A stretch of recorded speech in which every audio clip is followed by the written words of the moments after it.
ascolteremo il professore Alexei Ludovico, professore dell'Università Statale di Mosca, insigne conoscitore della civiltà di Bisanzio,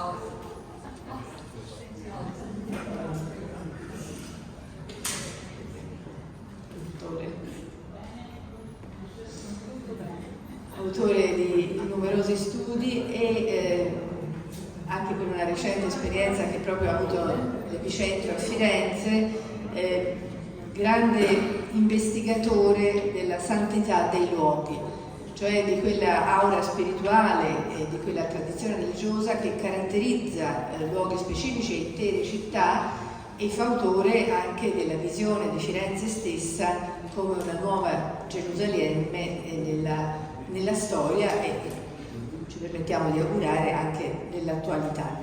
Quindi ci parlerà di questo suo contributo, The Spatial Icon of the Holy Sepulchre, a Russian 15th Century Vision. Grazie, professore.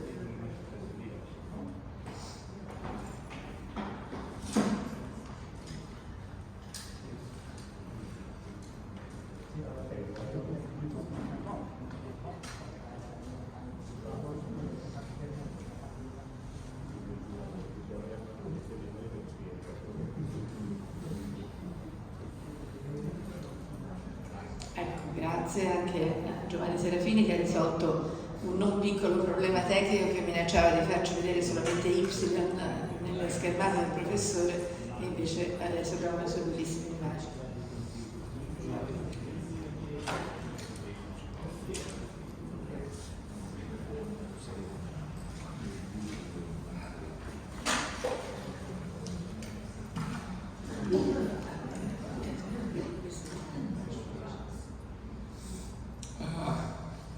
Well, I changed a little bit my title to not specifically a new Russian phenomenon of Holy Sepulchre, but to more general, to Byzantine and Russian visions of the Holy Sepulchre.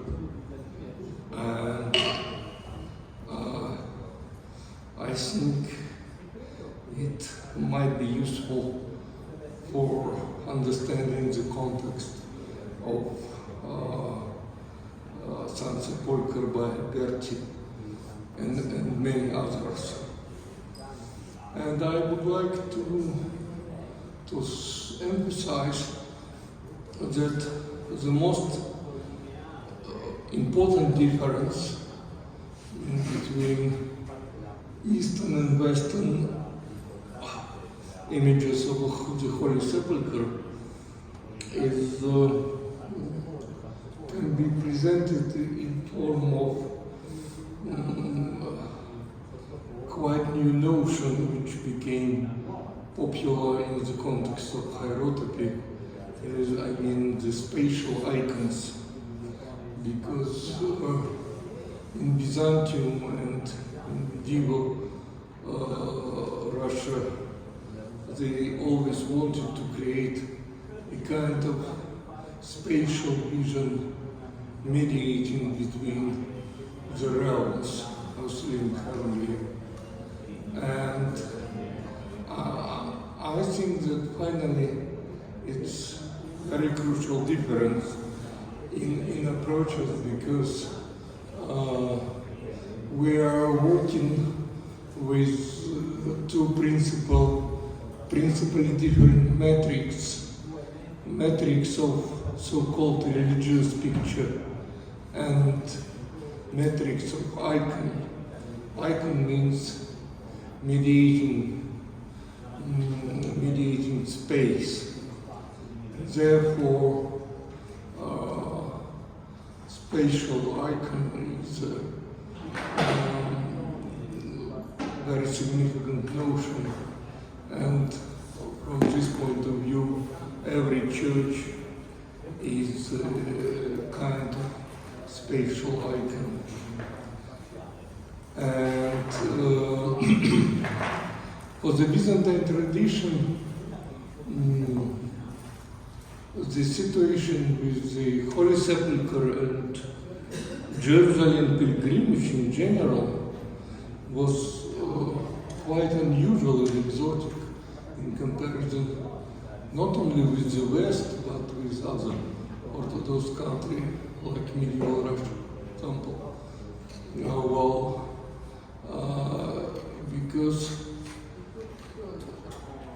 they did not believe that they should go for any pilgrimage to Jerusalem. I mean, Byzantines. And they actually created the Holy Sepulchre and Byzantine Jerusalem in the very center of the capital in Constantinople, in the middle of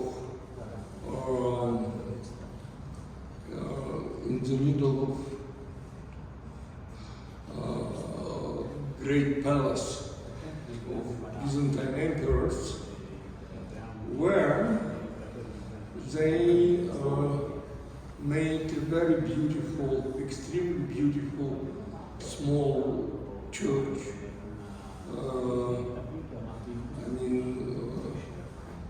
Traditional Byzantine form, dome church with cross and square plan, and put there and collected there for centuries the most important relics of the Passion. And it was a very personal place for Byzantine emperors next to their bedrooms.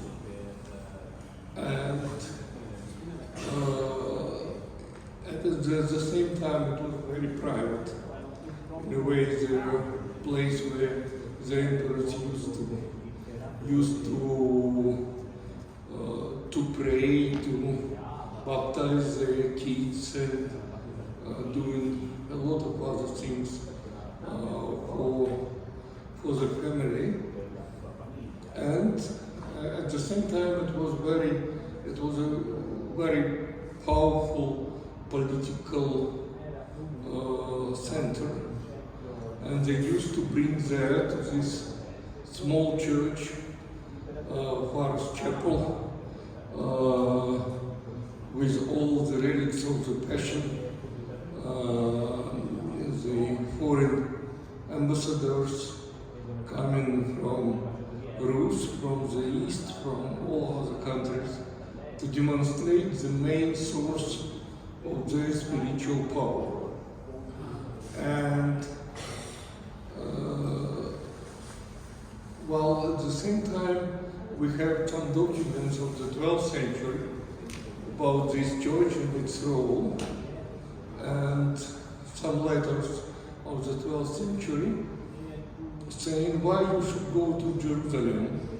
There is no reason, because what you're able to find there in Jerusalem is just empty place, which moreover is under the Muslim supervision,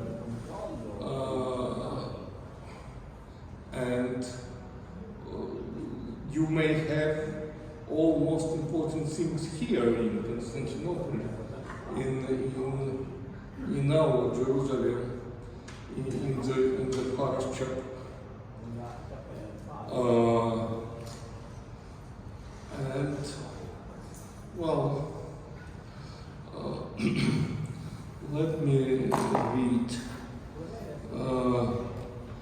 The Church of the Mother of God of the Pharos, Theotokos to Pharaoh, was situated at the center of the great palace near to the throne room, Christokinos, and the imperial apartments. Constructed in the 8th centuries, it was rebuilt and reconsecrated in 864. It was a small cross and square church with one cupola of 4 columns, 3 apses, and an narthex, and would serve as an authoritative early model for this type of church in Byzantium. It was the first Constantinopolitan church known to have received, after the victory over iconoclasm, a system of iconic images, and from this point of view as well, the Pharos Chapel served as an important model. The icons were inserted into the most precious decorative context, encrusted with marbles and golden mosaics, shaped by architectural arrangements of real gold and silver, embellished by luxurious liturgical vessels. The shining, mystical, glittering beauty of this Palatine church communicated above all the sense of the divine presence. It was intended to create an appropriate framework for the most important relics of Christendom, collected, deposited, and displayed there by the Byzantine emperors as a visual manifestation of their link with the heavenly ruler and his miracle-working protective power over the empire. There were major relics of the Passion among them, the crown of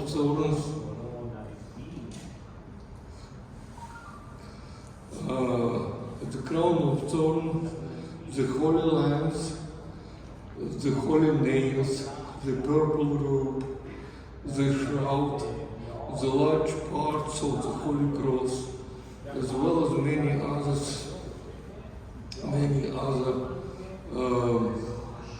sacrifices in which the relics of the Mendelian and Keramion were included as an integral part of the general picture.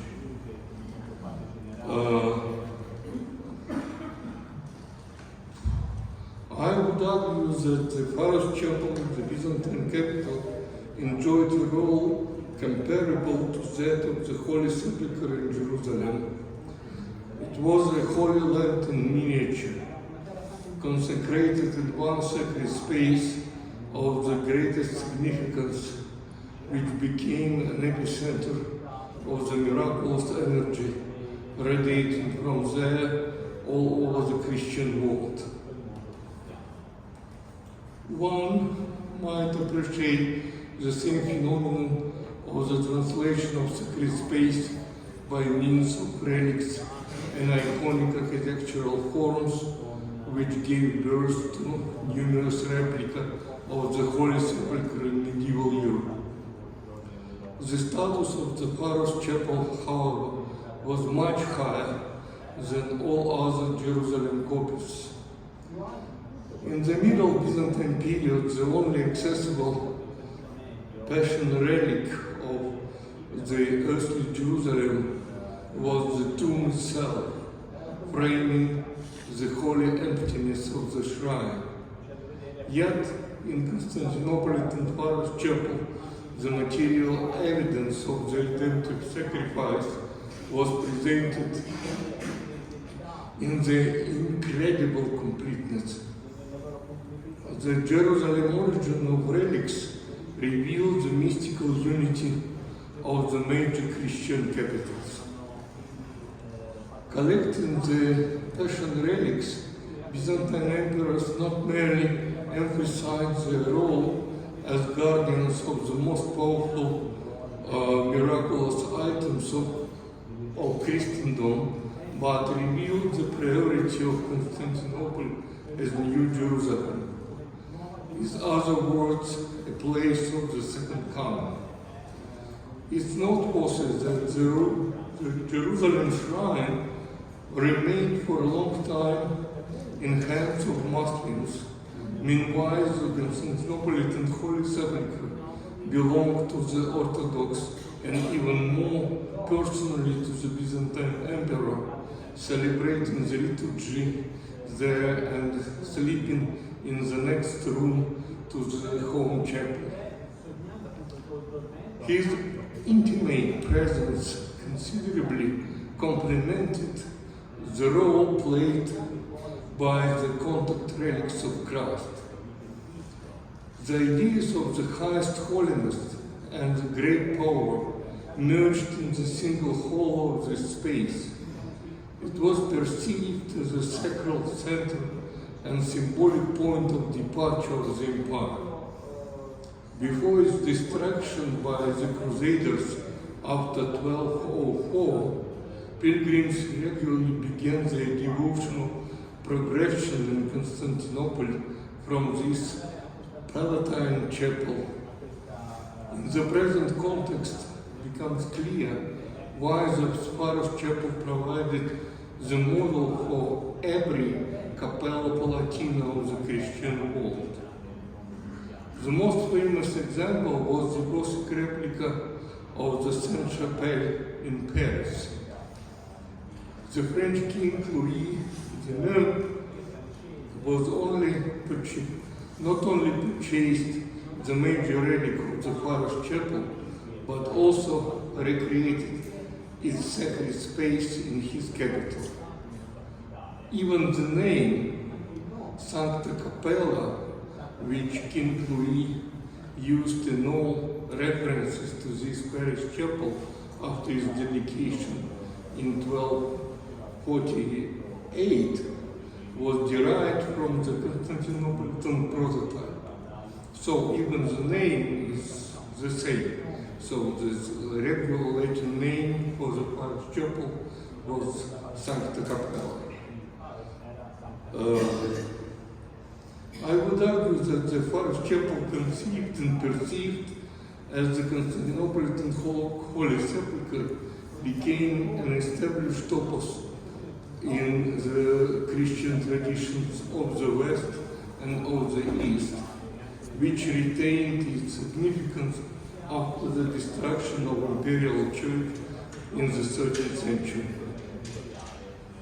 The paradigms of the parish chapel can be revealed in iconography as well as in the arrangement of sacred spaces of numerous Eastern Christian churches.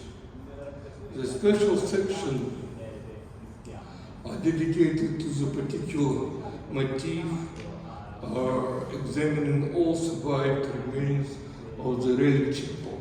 Well, I would like to show you some very few remains, because Louis IX, he purchased from Baldwin, King of Jerusalem,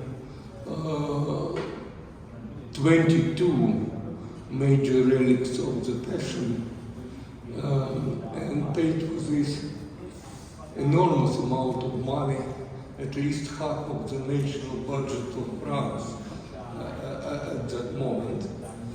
Well, and most of these precious relics were destroyed by the revolutionaries in 1793, but few examples miraculously survived, and some of them are in Notre Dame de Paris and some in the Louvre. This is the most famous object, so the reliquary of the stone of the Holy Sepulchre in the Louvre, with all most important elements. I mean, the main icon made of gilded silver and cover both sides of this cover, and it's now in the Louvre. So, and this is the relics in Notre Dame de Paris. They are on display only once in a year, on the Passion Week, for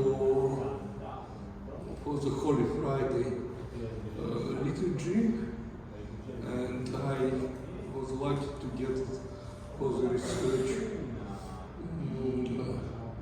several years ago, and you may see the important relics from the parish chapel. It's first of all the crown of thorns, the most significant of all 22 relics, a big part of the true cross, and holy nails. Also in the picture to the right, they are all collected together.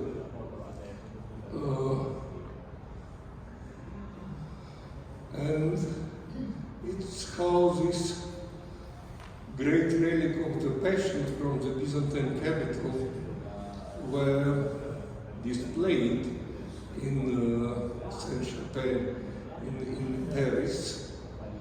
They made a special installation with the altar, and in the center of this installation they put the so-called grand chasse.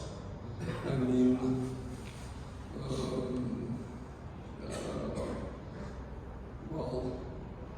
a huge and luxury box with all major relics of the Passions, where they were displayed, and in particular days are open for veneration of the general public.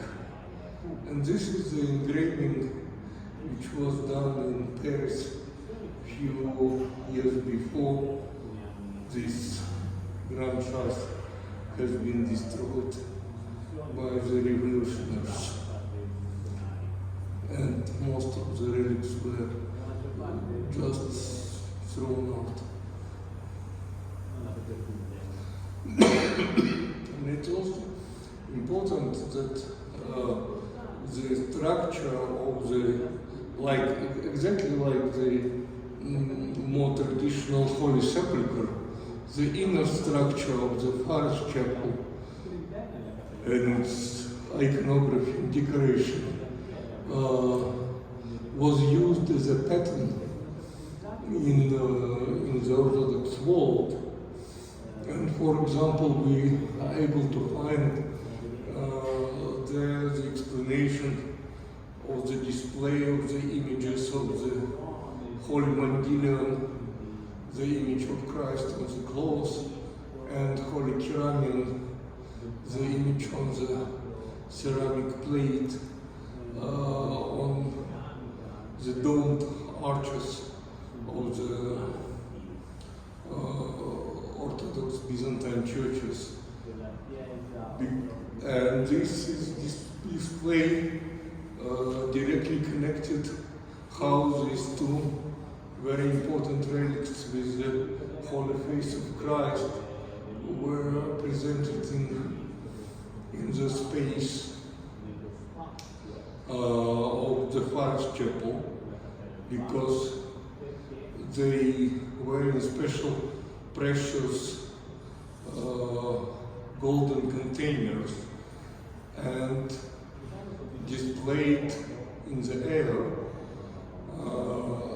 attached to the eastern and western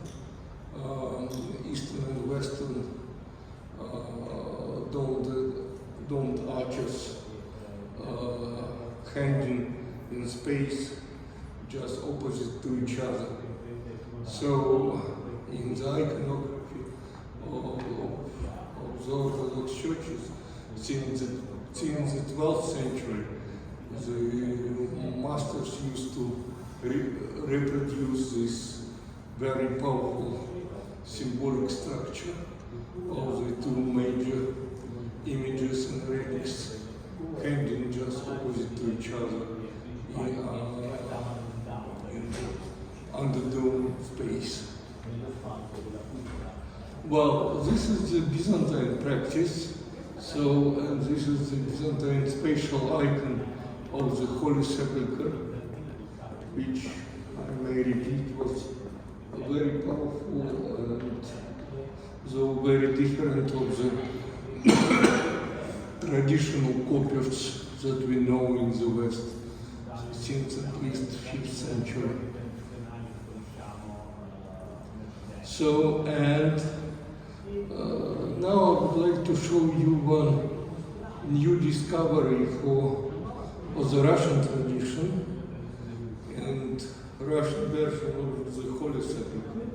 So you see the most important Russian monastery, at least the biggest one and most powerful, nearby Moscow, Trinity Sergius Lavra, and there is a very interesting building in the very center of the ensemble. I mean, it's here, just relatively small church between bigger ones.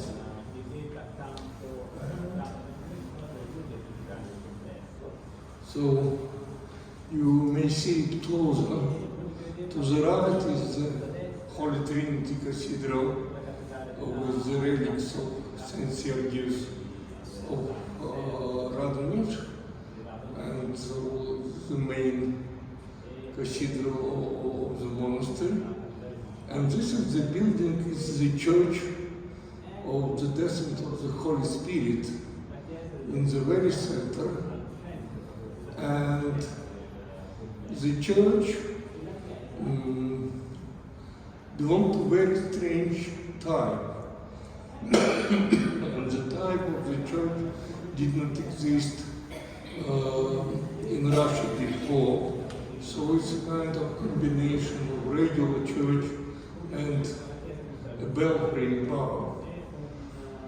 But some scholars, including myself, came to conclusion that most probably it was not just an attempt to make an exotic belfry, but to reproduce in the center of the monastery the Holy Sepulchre, because the upper construction looks like the baldachin of the main building or ciborium.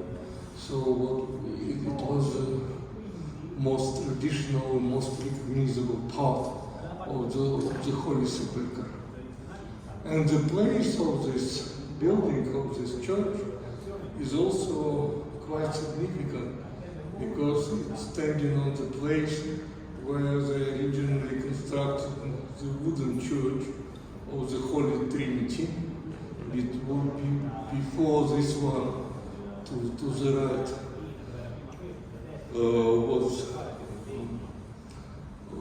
was made,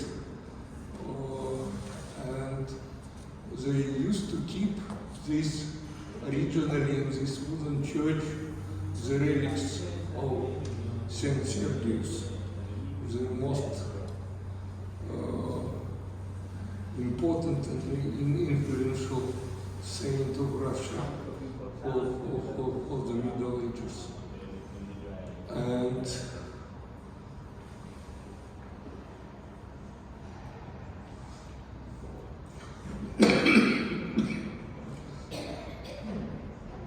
so, well, in a way, I mean, this building played the central role in the whole composition of the monastic ensemble, and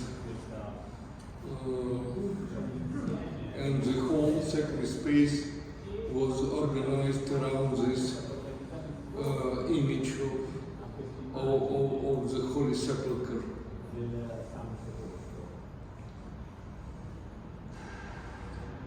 You may see the upper part with some architectural elements, which also, I mean, the formal arcs, which also could be connected with, at least with the impression of the Holy Sepulchre as we know it in Russia, because in Russia people knew a lot about the Holy Sepulchre, because there were a lot of, well, not like in Byzantium, there were a lot of pilgrimage, Russian pilgrimages to the Holy Land and to Jerusalem. And the most famous one did happen soon after the city was taken by Crusaders. And it's 1108 when Jerusalem visited Abbot Daniel of Russia, and he left a very important and detailed description of the Holy Sepulchre and the so-called cubucleum or edicula over the place of Christ's burial and resurrection. And he stressed his attention on the baldachin-like construction and this so-called ciborium above the main building. And it was, we should remember that this ciborium was also very significant symbolically, because it was actually the space through which the holy fire used to come down every Holy Saturday. So, and I mean, beneath the ciborium, there was an oculus through which the holy fire or energy of Holy Spirit used to come through and burn the candles miraculously.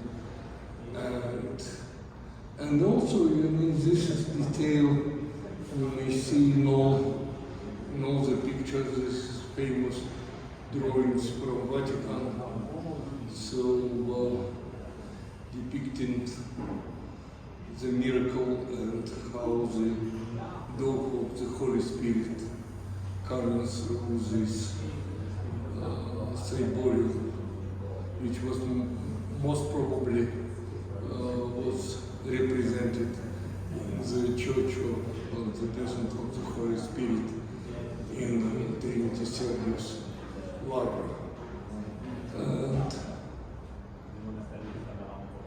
And this is a quite established composition, this reliquary from Aachen. In my view, it was originally the reliquary of the Holy Fire, where the pilgrims used to keep Holy Fire, which was the most popular form of Holy Sepulchre relics brought from Jerusalem. Was not just measure of the tomb and some other, or the stones, but Holy Fire itself. And by the way, Abbot Daniel of Russia especially emphasized that he made a kind of composition of three principally different relics of first of all, lamp with holy fire, then measure of the Holy Sepulchre, and the stone from the tomb. So he brought it back to Russia as a kind of special complex of relics. So here we see this principally the same composition of the 10th century as we are able to see in the Russian Church of 1476. It's also very interesting is for us, especially in conjunction with Alberti's San Sepulchre, because more or less at the same time there is 10 years difference between this Russian Holy Sepulchre and Albertus. San Sepulchre was created in the same historical period. Even more interesting in this Italian context that the master builders who constructed this church in the center of the Trinity Sergius Lavra, they came from Pskov. And these master builders came from Pskov a few years before the construction, not for this work, but they were invited to construct the main cathedral of the country in the Moscow Kremlin. I mean the cathedral of the Dormition of the Virgin. But finally they could not make an agreement with the Grand Prince of Russia, that time Ivan III, so they could not get this most prestigious commission. And for this commission, Ivan III invited Aristoteles Fioravanti from Bologna and the huge team of Italian master builders that came to Russia and actually changed the history of Russian architecture. And these masters who were originally invited from Pskov, they went to Trinity Sergius Lavra for the construction of this replica of the Holy Sepulchre in the center of this most important monastery. So, and just to show you, to remind you how it looked like in the 15th century. So there are some images of Edipo over the Holy Sepulchre. And here I would like to pay your attention to quite interesting ornaments on the building of the Holy Sepulchre. This building does not exist anymore. The contemporary building of the Edipo was constructed in 1810 and looks quite different, but originally the building of the Holy Sepulchre had quite interesting and even exotic ornaments on the walls and on Cyborium itself. And some scholars believe that a lot of unusual ornaments on the building of the Holy Spirit Church in Trinity Sergius Lavra also could be connected with this strange ornamentation of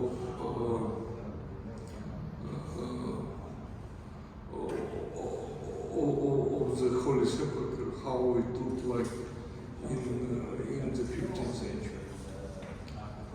So probably I should finish at this moment. Thank you very much for your kind attention.